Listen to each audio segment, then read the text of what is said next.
All right, Right. so we're live here. Um, Nice. um, Can you hear me well? yep, can you hear me?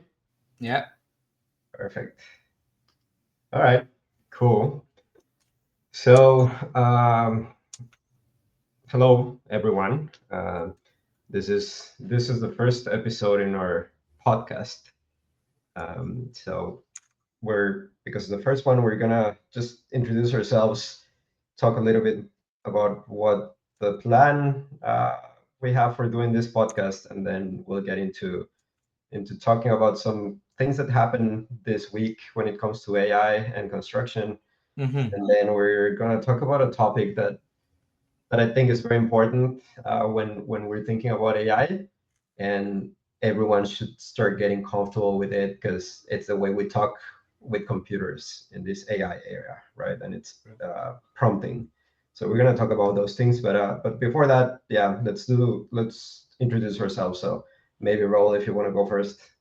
Sure. So I'm Rahul Vaishnav. I'm the CTO of Flowlly.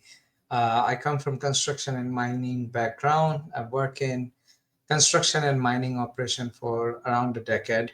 I worked with Tata Steel in coal mines, and then I worked in tunnels, which was another interesting part of my life. So in Los Angeles, I worked on regional connector project, Purple Line 2 and Purple Line 3 projects, large infrastructure tunnel projects. And now we are writing and building software. Quite fun journey. Awesome. So I'm Roberto. I'm also co-founder at Flowly.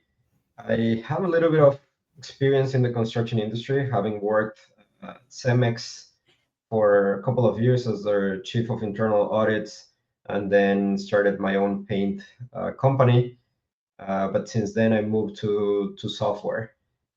So I've been spending close to 10 years now in the software space, learning about AI, building AI products, and Mm. just thinking how AI can help us. So that's who we are. As you can see, we don't come from tech backgrounds. We come from traditional industries, role more on the construction side. Yeah. Me, I've been all over the place, but yeah, we're not computer scientists, people like that. So I think we're able to understand both sides now, Mm. right? What it means to work in construction, but also what it means to be on technology. Yeah, because I remember when I was working at some point, I didn't even want to look, and like I forgot how to touch apps, and that happens so much time. Like you could be tech savvy, and once you are in construction, you forget like how the apps work. And I was like, I don't want to work with this apps and software. I rather have people call me, and I call people. Right? Yes. uh, and now we're writing software, which is a weird part, but I think everybody can resonate with that. Like nobody wants to touch apps in construction. Yeah, I agree. So it's very different, but yeah, it's cool. So why are we doing this podcast? What is the role in your opinion? Well, first of all, we are building a cool product, so I think that underlines everything. We want to tell people what we are building, but I think most importantly than that is in last 2 years we have experienced how much we can gain in productivity, especially in construction areas.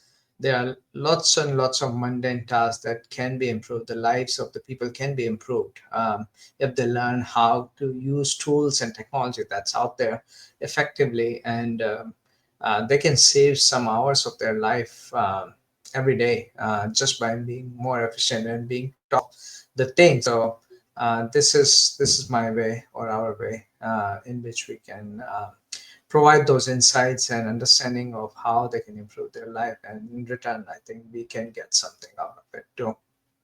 Yeah, I agree. I think like like you said, we've been doing this for I think more than 2 years now, right? Close Right. to. And in that time, we've had a lot of conversations with people in the construction industry. Yeah, And yes, productivity is a big issue, but also there's this thing of not knowing what AI is, what it can do for them, but yeah, also sometimes being afraid of it, and with good reasons, right? Like right. it's a it's always risky to try new things, and construction, I think by definition, is one of those industries where you want to be the least risky, right? Because you can't risk a building falling on people's or something, right? Right. So it's true. People have to be thinking about all these things, but I think from our perspective, there are a lot of things that they can start using AI for that Right. it's not putting them at risk, but it's giving them an advantage. And so Yeah. that's I think part of the idea here is talking about AI in construction, but not in a technical way, in a Yeah. way that it's easy for construction people to understand and start using the tools for their benefits. Yeah. So I think that's I, one. I remember in the beginning we went out in Toronto, downtown, and we met with bunch of people and asked them how they were using their life, and we got so much different insights just walking out and meeting people, and we were like way ahead of our time, like 2.5 year. People didn't know what the AI was, and we were talking about the tools that makes their life easy by searching and all those things. And now I think the market has opened up, or people have understood the potential that the new technology is bringing. And I think initially we had seen like people didn't understand pretty much, like even like explaining there is something called AI out there that can be leveraged in their daily life, doing their paperwork and stuff. People didn't understand that part, but now I think when we talk to especially construction folks, young and old alike, they understand that part, like there is something that can really benefit. Or even if, like, let's not say benefit, that's not the what they would say, but it's like there's something out there they can leverage, and they are trying to understand like what is that thing, what does that mean for me, how do I fit into that picture. Yeah, yeah, and I think we've seen right in these 3 years. In the beginning, like you said, people when we told people about AI, the response was not knowing what we were talking about. What is Right. this new thing, right? How do we use it? And I was surprised. A couple of weeks ago, I was invited to present at a construction leadership conference, Hmm.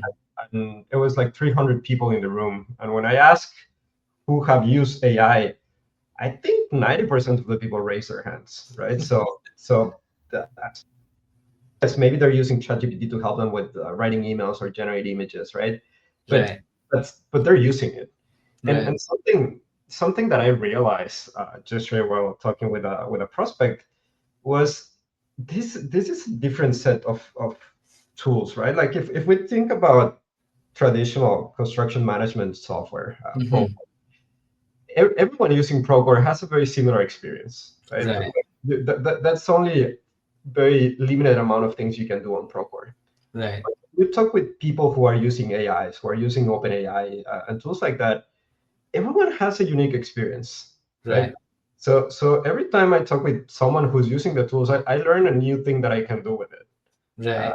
right? Like I have a friend who was telling me like every day on his commute, he's using the AI to kind of prepare for his upcoming meetings, and Right. as the AI role play as a specific person or as a specific role, right? Yeah. So a 30-minute commute becomes an interesting exercise for him Mm. to practice with the AI, right? Uh, Right. so that's something that I had never thought about, but Right. now that's another way I use AI when I need it. So it's very interesting because it's very custom to everyone. Everyone has a different experience with it. Right.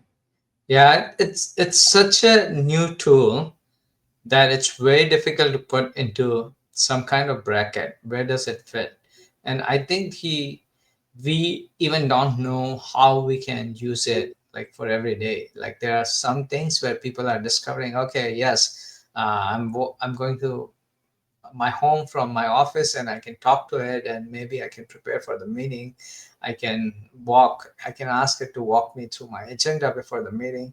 So, but also like it can help me draft my emails, right? Which is like a very different use case. So if you look at like traditional tools that you have, if you're using Gmail and then you're using Spotify, that's like a so much difference between these two. But now there's one tool that um, that completes the boundary of a lot of different things.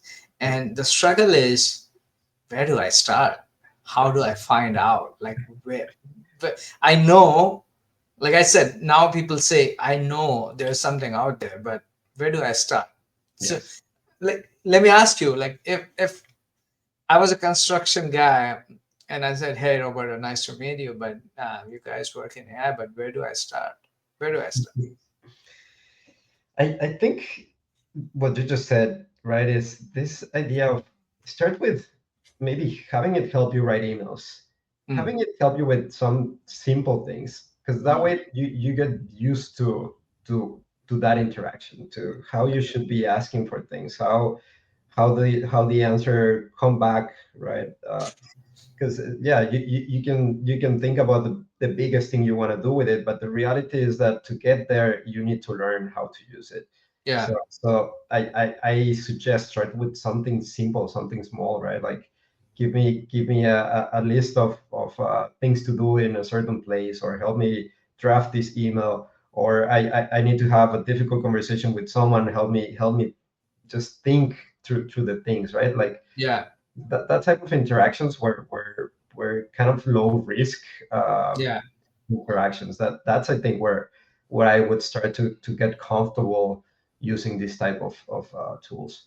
Yeah, right on. Because I remember when, like, when we were kid, Microsoft Word came out and all these tools came out, Excel. We had to learn, right? We had to know, like, you go up and you click on the file and you click on this cell.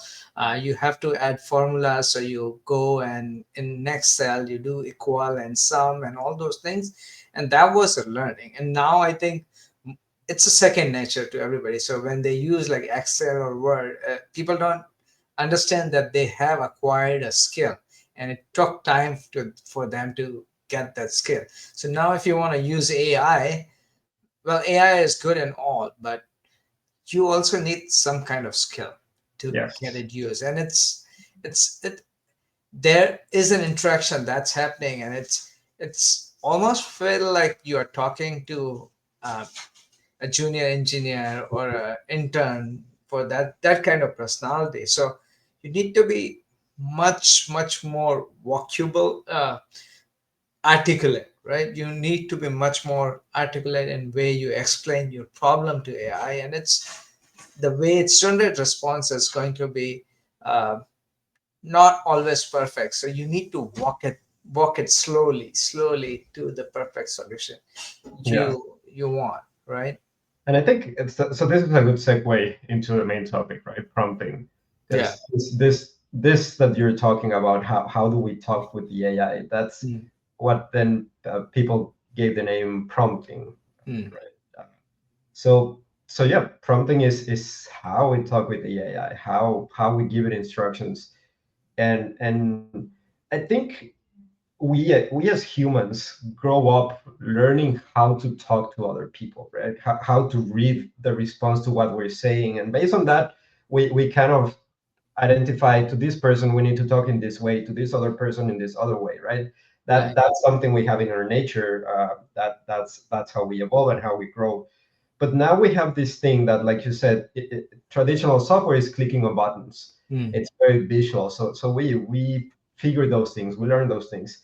But right. now with AI is different, because it's talking. It's the same thing we do as humans, but in this case we don't have a face on the other side that is making gestures. Or Right. so how do we read that, right? Like Yeah. how do we make sure that this thing is responding in the way we want? Right. And so that's where prompting comes in. So Yeah. You've been doing way more prompting that I do. So maybe from your perspective, how would you define prompting in general? Right. I think it's very simply put, it's a very, very clear set of instructions that you need to provide this LLM model to accomplish a task that you want to accomplish, right? The A good prompt not only provides a clear instructions, it provide like boundaries of failures too. Like what are the pitfalls the model is gonna make, and it's also corrected, so it gives them instruction if they fall into those traps, how to correct those steps. So it's almost like you are teaching somebody, a kid, very toddler, how to walk. And the language and the motivation, everything has to be so clear and so precise that it start doing what you want immediately, right? Yeah, That's a good prompt. So a good prompt, it provides very clear set of instruction. It provides like where the model is likely to fail, and that's some learning on your part, because you have to have interacted with it quite often to know like where it's going to fail, right? yeah. So that's some learning on your part. And I think the most important part is the context. Like in your prompt, do you have enough ideas and enough context within it so it can follow the things, right? If I don't understand what you're meaning by context, Mm. what is that? So if I had to explain, for example, I'm asking OpenAI to write a subcontract, right? So Mhm. if I ask OpenAI, hey OpenAI, I want to write a subcontract for this drilling operation that I'm undertaking next week. I have a subcontractor XYZ. They are starting work on 29th of June, and the work is going to last for this thing. I have to write a subcontract for it. It's a very clear set of instruction. I would say it's like you have defined like what you want to do, right? But a subcontract means a lot of things. You need to have um, governing laws, like which state your laws are binding laws, right? Um, do you have specific sets of specifications that you want it to understand before it writes a subcontract? Like let's say your ground is very clay, right? So the ground is going to be very sticky, so your augers and everything is going to penetrate at a different rate. So you need to tell it like those things, right? So governing laws, indemnity clause, right? So they can't come and sue you next thing. Okay. um, if you don't provide that kind of context, it's still going to take a stab at it and give you a subcontract, right? But it's not going to be at par what you want. So you need to provide it with that much information. Maybe you have a template, right? Or maybe you have a previous subcontract that you want it to write. And so you need to give that. And that's a that's a different thing. Like how do you give it? Like you can copy paste text and there's different ways, but you need to give enough data around your thing, right? That it doesn't need, that wouldn't know. You Yeah. need to give it that. And that's the context that you need to Mm. provide. Okay. Yeah. Got it. Got it. Yeah.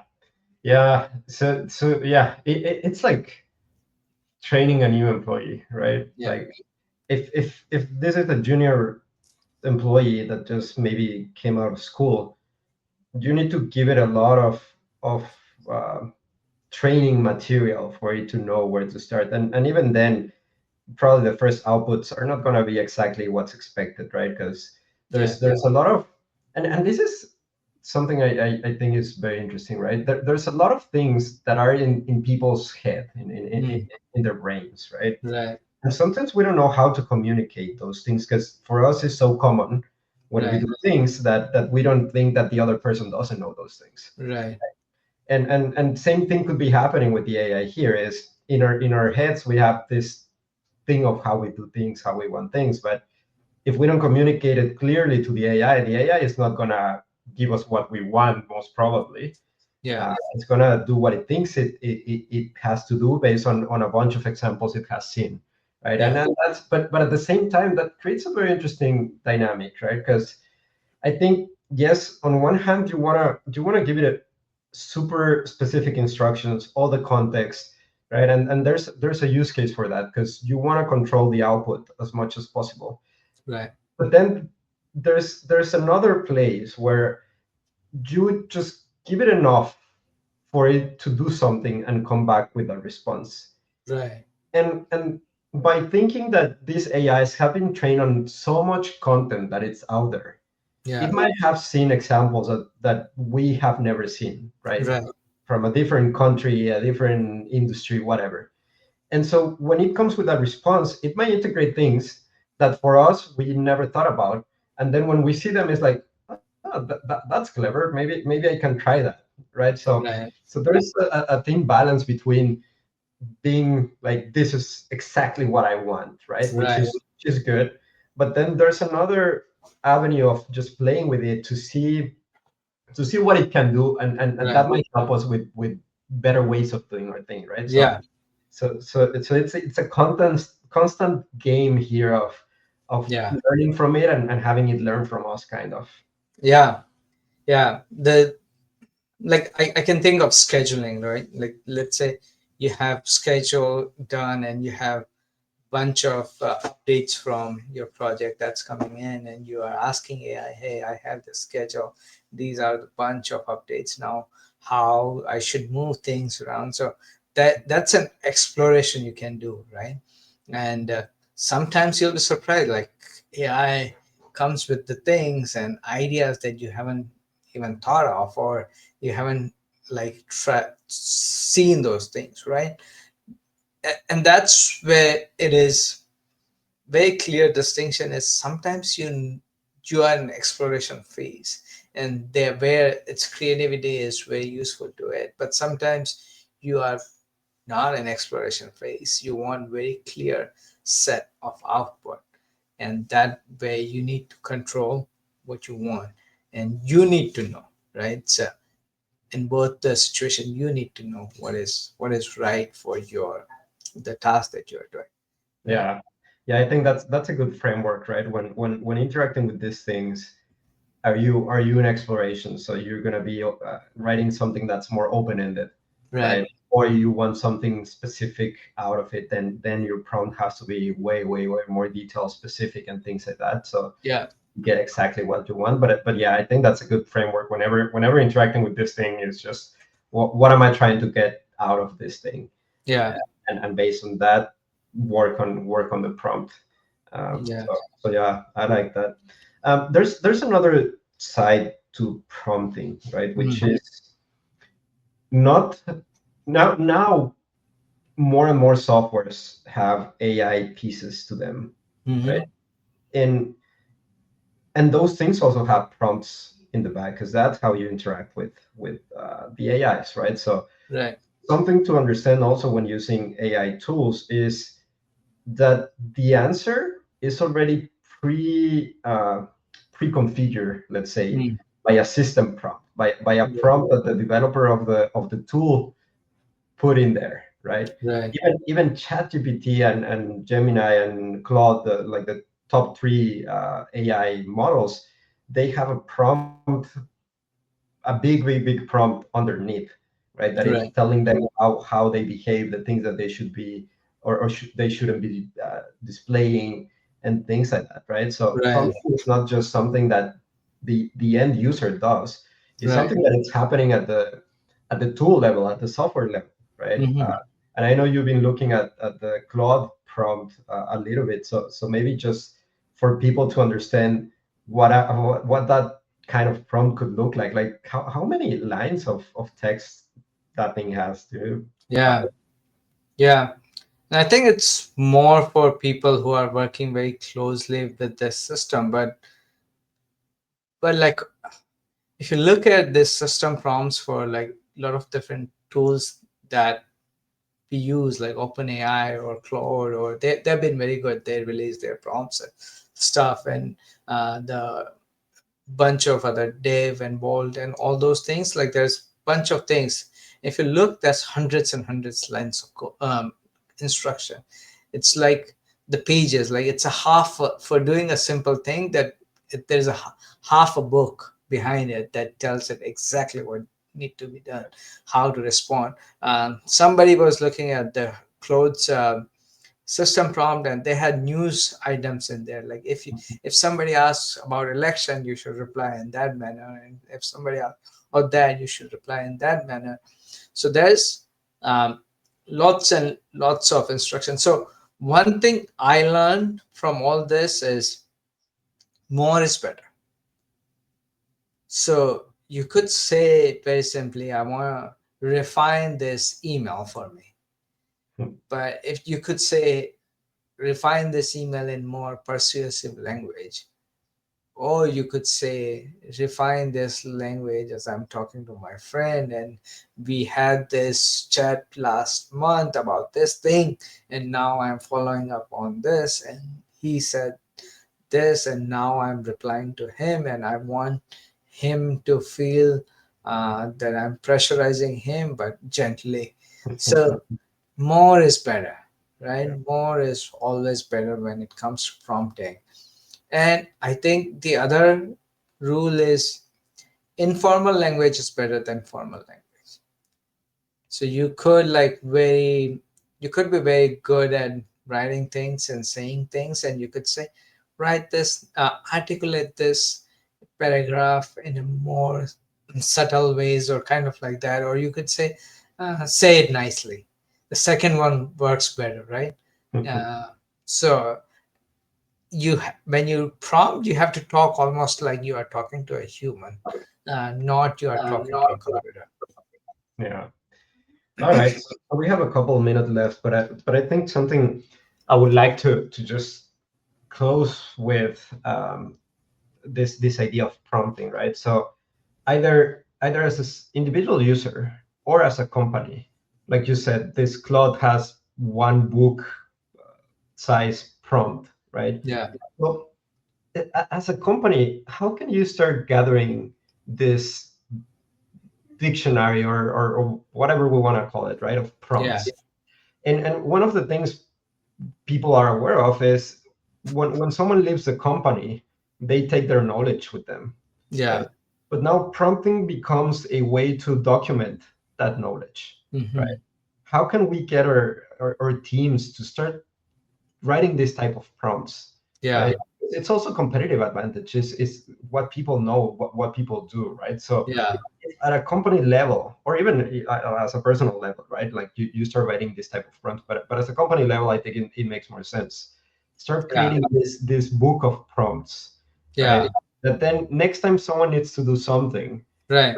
with AI, there's Yeah. already that recipe. There's already Right. that set of instructions. But at the same time, it evolves with time, because you might have one employee write it, and then there's certain output coming out of it, and Yeah. then after a couple of years or months or whatever, you have new people coming in, and they Yeah. see that output and they find ways to improve it, right? So Yeah. that prompt can be improving Yeah.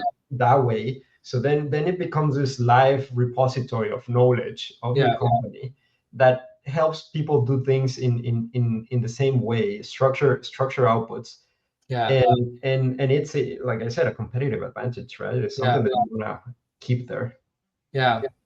Yeah. That's a good insight. Like, and I think construction companies have that um, culture backed in somehow, because the industry runs on documentation, right?